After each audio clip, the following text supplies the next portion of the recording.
بسم اللہ الرحمن الرحیم۔ السلام علیکم ورحمۃ اللہ وبرکاتہ۔ شخصیت پرستی بت پرستی سے زیادہ خطرناک ہے، کیونکہ بت کا دماغ نہیں ہوتا جو خراب ہو جائے، لیکن جب انسان کی پوجا کرتے ہیں تو وہ فرعون بن جاتا ہے۔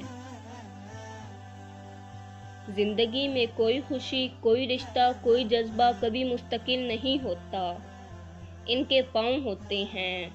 ہمارا سلوک اور رویہ دیکھ کے بھی یہ بھاگ کر قریب آ جاتے ہیں اور کبھی آہستہ آہستہ دور چلے جاتے ہیں۔ غم کی بڑی کارروائی یہ ہے کہ غم تمہیں بہت ہی نرم کر دیتا ہے۔ اگر غم نہ ہو تو انسان پتھر ہی رہتا۔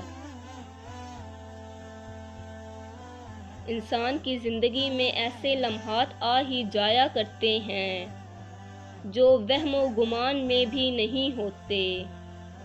ان کو بسر کرنے کے لیے سب سے اچھا طریقہ یہی ہے کہ ان کو گزر جانے دیا جائے۔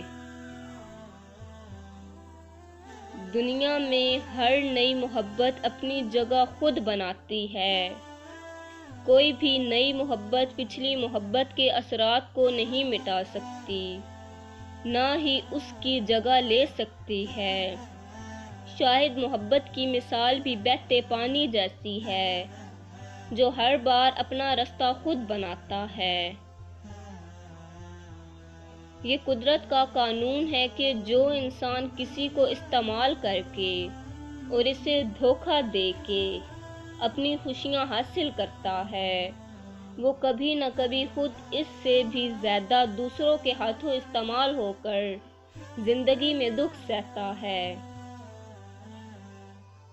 جن کے دل کی بات اس دنیا میں سننے سمجھنے والا کوئی نہیں ہوتا، ان کی سب کہی انکہی باتیں اس دل کا مالکین سنتا ہے، بڑے غور، دھیان اور پورے خلوص کے ساتھ۔ اور پتہ ہے، میرا رب جس دل میں رہتا ہے، اسے دنیا والوں سے بات کرنے کی حاجت ہی نہیں رہتی۔ امید کرتی ہوں کہ میری آج کی ویڈیو آپ